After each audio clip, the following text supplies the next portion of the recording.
Gilles Devers, avocat, est avec nous depuis Paris. Bonsoir, maître. Bonsoir à vous, bonsoir à vous. Elkan Tibala, diplomate sahraoui, représentant en France. Bonsoir, Elkan Tibala. Bonsoir, merci pour l'invitation. Et j'ai le plaisir de recevoir sur le plateau Saïd El-Ayachi, président du comité algérien de solidarité avec le peuple sahraoui. Bonsoir, Saïd El-Ayachi. Bonsoir à vous, aux téléspectateurs d'Al24 et à mes amis Gilles Devers et Elkan Tibala. Alors, je vais commencer d'ailleurs avec vous, Saïd El-Ayachi. Comment réagissez-vous face à ces nouvelles confidences faites par un diplomate français, un journaliste du Figaro, qui n'est pas n'importe quel journal, le Figaro, la France dans l'embarras pour remettre ces personnes, ces hautes personnalités marocaines à la justice belge? Que reflètent, selon vous, ces nouvelles confidences? Et permettez-moi de dire que ce n'est pas aussi n'importe quel journaliste. Georges Malbruno est une star du journalisme français qui a déjà écrit plusieurs livres et qui a eu à aborder plusieurs sujets dans le monde des médias. C'est qu'il faut réagir. D'abord, on se dit, on est stupéfait de voir l'ampleur de cette invasion marocaine à l'intérieur des institutions européennes. Et notez avec moi, Mme Rim, qu'on parle beaucoup plus du Qatar-Gate que du Marocco-Gate en Europe, alors qu'il s'agit bien. On n'a pas trouvé de Qataris encore dans cette histoire. Par contre, on trouve des Marocains à l'appel, et jusqu'au plus haut niveau de la hiérarchie de l'État, du régime marocain. Ce qu'il faut voir, c'est que je pense qu'on peut caractériser cela comme une véritable invasion des institutions marocaines par une ingénierie mise en place par le Makhzen au sein de ses propres alliés qui, notons-le jusqu'à maintenant, le Maroc a bénéficié non pas de la bienveillance, mais de l'indulgence, du soutien, de la protection de l'Union européenne. Et cela n'a pas empêché le Maroc d'aller violer ses propres alliés dans leur propre entre de la démocratie européenne. Et si à cela on ajoute l'épisode de Pegasus, qui a consisté d'ailleurs à écouter les plus hauts responsables européens, on voit que la coupe est pleine, qu'on n'a plus besoin d'autres preuve pour voir que le Maroc n'a pas respecté ses propres alliés, ni, n'est-ce pas, les liens d'amitié et de soutien dont il bénéficie de ses propres alliés. Et la question maintenant aujourd'hui, que vont faire les Européens face à cette invasion du Makhzen à l'intérieur même du Parlement marocain? Et probablement, on va découvrir que les tentacules sont très longues et qu'il a opéré aussi dans les parlements nationaux. Ça, à n'en pas douter, puisqu'on voit qu'il y a... Alors, on est face à une situation où la France est cette fois-ci sommée de remettre ses personnalités, ses hautes personnalités marocaines à la justice belge. Mais selon donc ces confidences faites par le diplomate français, la France est dans l'embarras.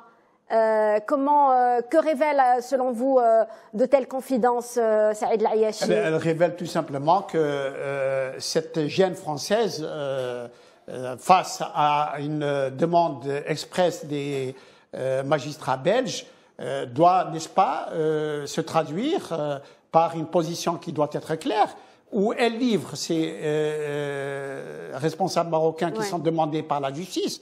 Et on sait que la justice belge ne plaisante pas avec ce genre de situation. Ou alors la France veut protéger des responsables marocains qui sont coupables donc, de ce comportement tout à fait intolérable, inadmissible. Et à ce moment-là, les masques sont tombés. À ce moment-là, il ne faut pas donner de leçons pour dire nous appliquons le droit ici et on ne le respecte pas là. Ce double standard, maintenant, nous fatigue vraiment comme il faut et il faudra que la France se situe si elle protège le droit ou elle encourage la violation du droit. On va justement faire réagir nos deux autres invités. D'abord, Gilles Devers, sur ces nouvelles confidences.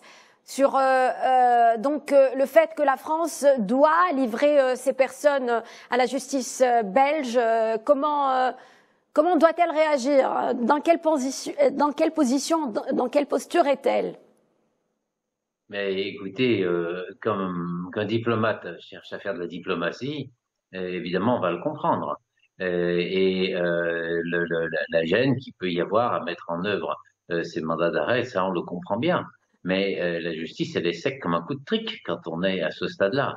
Oui. Et il existe des procédés de coopération internationaux qui ont d'ailleurs joué il y a peu de temps dans l'autre sens, quand la France demandait à la Belgique son aide pour l'arrestation d'un imam Iqiyoussen. Donc les règles sont tout à fait récentes, tout ça marche très bien, ce sont des pays qui sont voisins, et au point de vue diplomatique, ils sont mal à l'aise, ils cherchent de l'oxygène, mais au point de vue juridique, ils sont ce qu'on appelle en compétences liées, ils n'ont aucune marge de manœuvre. C'est-à-dire que la seule solution pour que ces mandats d'arrêt ne soient pas mis à exécution, c'est que les personnalités concernées ne mettent plus les pieds en France. Oui. Mais il y aurait une crise juridique et avec des incidences très fortes si la France considérait qu'une demande de mandat qui est faite par la justice belge, c'est finalement on veut ou on veut pas. Non, les règles jouent avec un procédé qui est le mandat d'arrêt européen, qui est une présomption de légalité.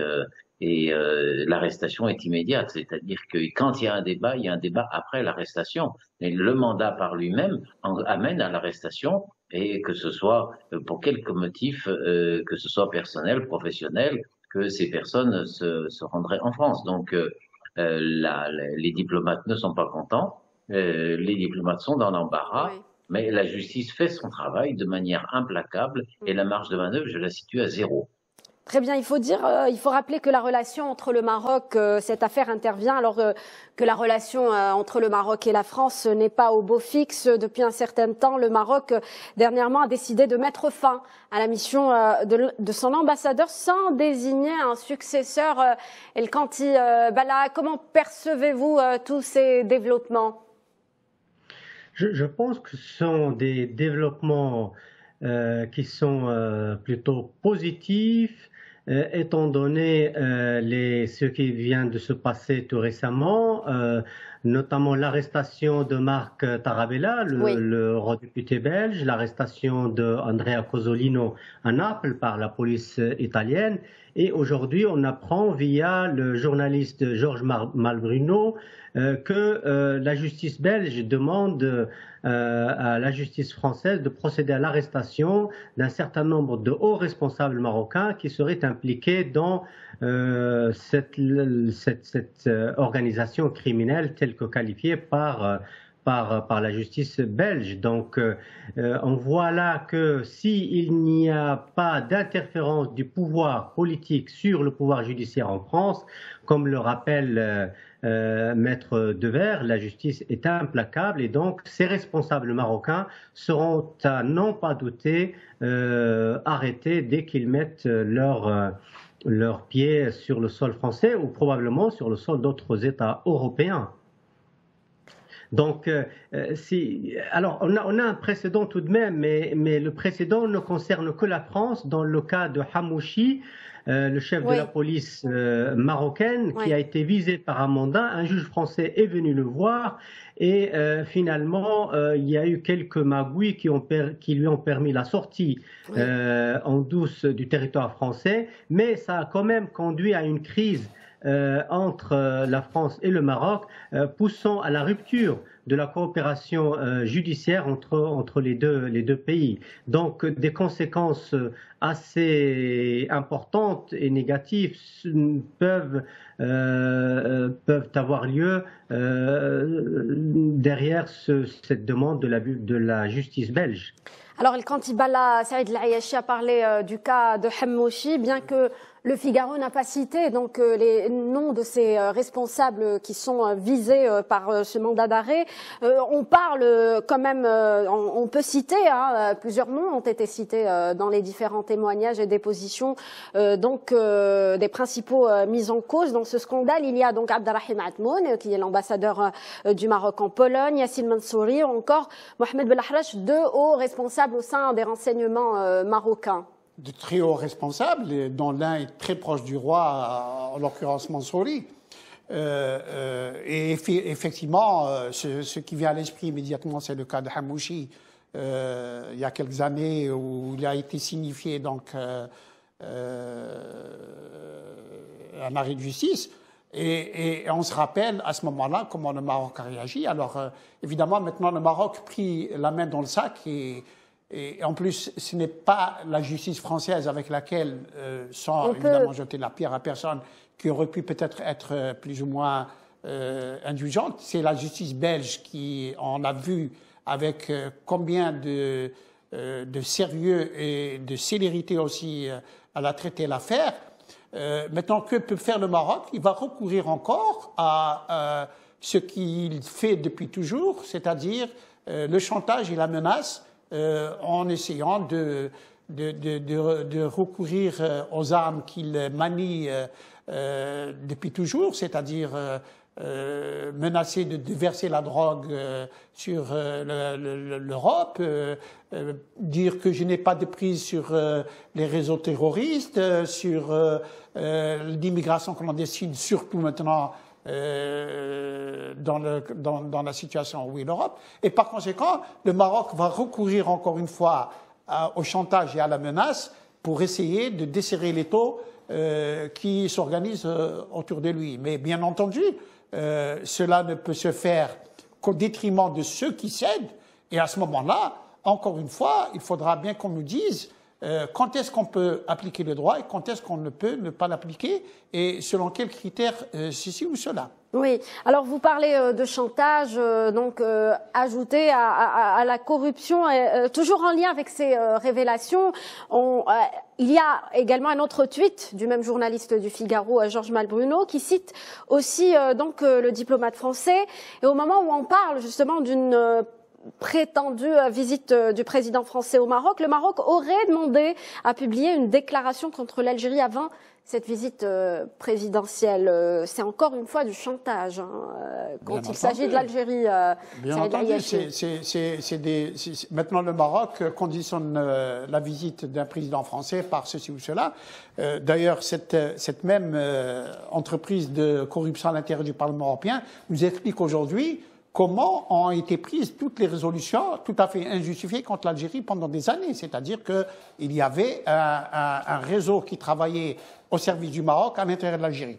Ce qui est aussi dommageable et qu'il faut relever, c'est ce degré de corruption qu'il y a parmi les élus européens. Et on n'a pas fini encore de dévider tous les chevaux de cette corruption à travers les institutions européennes ou même sur le plan des différents pays. Quand on sait que la corruption est elle-même un critère d'association des pays avec l'Union européenne, ou quand on sait que la corruption est érigée comme étant un paramètre de jugement d'un pays ou d'un autre quand il s'agit des pays du Sud. Regardez la corruption maintenant, elle a droit de citer, à l'intérieur même des institutions européennes et dans les pays européens, cela par le fait d'un pays qui est surprotégé, pour lequel on a une très grande indulgence et qui a développé une machine de guerre extraordinaire pour faire porter atteinte aux institutions européennes et les faire travailler en sa faveur. Gilles Devers, toujours sur ce point. Oui, le chantage ne va pas mener loin. Il faut bien comprendre qu'évidemment, derrière ce côté un peu spectaculaire de dire il y a un risque d'arrestation pour les personnes, le juge d'instruction ne travaille pas à la légère. Et donc, ce que vous voyez là, avec l'annonce d'une dizaine de mandats d'arrêt qui ont été décernés, eh bien, c'est un travail considérable qui a été fait par le juge. Le juge a de quoi argumenter, surtout. Et où est-ce qu'il trouve son argument? Eh bien, parce qu'il y a déjà quelques personnes qui ont été arrêtées, il y a beaucoup de gens qui ont été entendus, il y a des relevés bancaires, il y a des relevés téléphoniques, il y a des écoutes, il y a tout cela. Donc, en fait, les gens se laissent arrêter ou non. Évidemment, tout le monde aime la liberté, donc ils peuvent prendre le choix de rester planqués et puis de pas être arrêtés. Mais ça ne va pas arrêter la justice. Ça va simplement, il y aura pas de possibilité de contredit, donc ils vont pas pouvoir s'opposer aux argumentaires. Et ceux qui sont actuellement en prison, on a vu qu'ils se lâchent en 5 minutes. Tout de suite, ils proposent de coopérer, etc. Ils donnent des éléments très précis. Donc, en fait, moi, je pense que dans le dossier du juge, que pour le moment, personne n'a vraiment connaissance, on en a des bribes, mais des bribes importantes, mais personne ne le connaît, mais il est certain que par rapport à la méthode d'un juge qui enquête sur une affaire financière, avec des sommes qui sont considérables et des implications, des enjeux diplomatiques et politiques de premier rang, il a une montagne de documents. Donc le mieux, c'est effectivement de coopérer avec la justice comme l'ont fait les parlementaires. Ils se sont fait prendre, ils ont perdu, ils commencent à perdre, ils ont encore beaucoup à perdre parce que jouer comme cela avec l'honnêteté, jouer avec l'argent public qui ne vous appartient pas et jouer avec des enjeux pour des peuples, ce sont des responsabilités très graves. Donc c'est le basculement de la peine est encore à venir devant eux, mais dans l'immédiat, toute personne raisonnable sait que le juge a tout son canevas qui est en place, il a besoin de quelques déclarations. Si vous venez déclarer, ça complétera le dossier du juge. S'il y a personne, vous vous planquez, c'est un aveu qui est encore plus net. Donc ils sont au bord du précipice, il faut dire les choses comme elles sont. Oui. Et je ferai une petite remarque aussi en appui de ce que disait Madame le docteur Ayachi. C'est d'abord les gate de qui? Alors on voit que Qatargate est en train de se marginaliser, oui. C'est le Maroc-gate, mais c'est quand même, je suis européen, moi, c'est aussi un Européen gate, vu que tous ces parlementaires, ils ont peut-être été achetés par de l'argent marocain, volés aux contribuables marocains, mais ce sont quand même des parlementaires qui sont en train de mettre plus bas que terre les principes de la démocratie en Europe. Et si le Parlement va loin, si le juge va loin, c'est parce que tout le monde se rend compte qu'elle a une épreuve de vérité et qu'ils doivent faire chevalier blanc, ils doivent être plus propres que propres et ils ne vont rien laisser passer. Donc, ma foi, faites-vous arrêter ou ne vous faites pas arrêter, la justice avance. Alors, si vous permettez, j'aimerais revenir sur les relations entre la France et le Maroc actuellement. Pour vous, El Kantiballa, est-ce que vous pensez qu'avec toutes ces affaires, toutes ces révélations qui se succèdent, la crise va s'aggraver entre les deux pays, bien que Paris réfute l'existence d'une crise avec Rafah? En tout cas, on voit que la visite du président Macron n'a toujours pas lieu et que tout cela se prépare sur fond de crise à rebondissement. Tout de même, il faut quand même que je rappelle que le Marzen c'est le protégé de la France depuis son indépendance. Oui. Et c'est un régime proxy, c'est un régime qui joue la déstabilisation de la région nord-africaine et au-delà, et on a du mal à le lâcher quelque part. C'est ce qui crée chez les tenants de ce régime un sentiment d'impunité qui leur permettent de franchir toute ligne rouge, toute moralité. Les crises, je peux les citer, depuis l'assassinat de l'affaire Ben Barka jusqu'à la possible arrestation de Hosni Ben Slimane, tout récemment, comme je le disais tout à l'heure, l'affaire Hamouchi et aujourd'hui l'affaire de Maroc-gate. Mais c'est réellement un protégé, mais un protégé encombrant, un protégé qui ramène plus de difficultés et de scandales qu'autre chose. Car qu'est-ce que ça veut dire l'interférence dans les affaires européennes d'une manière aussi vulgaire et aussi condamnable, et qu'est-ce que c'est que ces chantages permanents que Ayachi vient de rappeler, à la drogue, à l'immigration, la déstabilisation de la région, etc., etc. C'est là un ensemble de politiques parmi ce régime qui ne peuvent être tolérées et que la France, particulièrement la France et par-delà l'Europe, ne peut camoufler et soutenir ad vitam aeternam. Saïd Ayachi. D'abord, cette affaire est très importante parce que d'abord elle montre cette mentalité tout à fait malsaine et insupportable du régime marocain qui croit que toute personne en Europe, ailleurs, et on parle de l'Europe, est achetable et à un prix. Cela est très insultant, cela est tout à fait insupportable pour les élites européennes en tout cas. Et le Maroc, à un moment donné, il était dans une mauvaise passe parce que on reviendra pour faire quelque part la connexion avec la dernière affaire algéro-française, c'est qu'il y avait des relations qui étaient une sorte de, quand même une éclaircie dans les relations algéro-françaises, qui étaient au beau fixe quand même. Il y avait les déclarations de Catherine Colonna à Rabat où elle s'en est remise au respect du processus de l'ONU, sans parler autre mesure de la position et des revendications marocaines. Et puis, il y a le Maroc voyait d'un mauvais œil ce qui se passait dans cette lutte-là. Et moi, je suis de ceux qui pensent que c'est ce qui explique ce le qui est arrivé à Tunis était en fait un lobby qui a travaillé pour justement, d'une certaine façon, porter atteinte aux relations algéro-françaises parce que justement, ça a arrangé le Maroc. Maintenant, il se trouve que l'affaire n'est pas pilotée uniquement par la France ou les juges français, elle est pilotée par des juges belges qui, eux, ne tiennent pas compte de tout ce contexte, de tout cet environnement, de toutes ces connexions dans les relations. Et par conséquent, je crois que le calcul du Makhzen, du régime marocain, ne va pas très loin.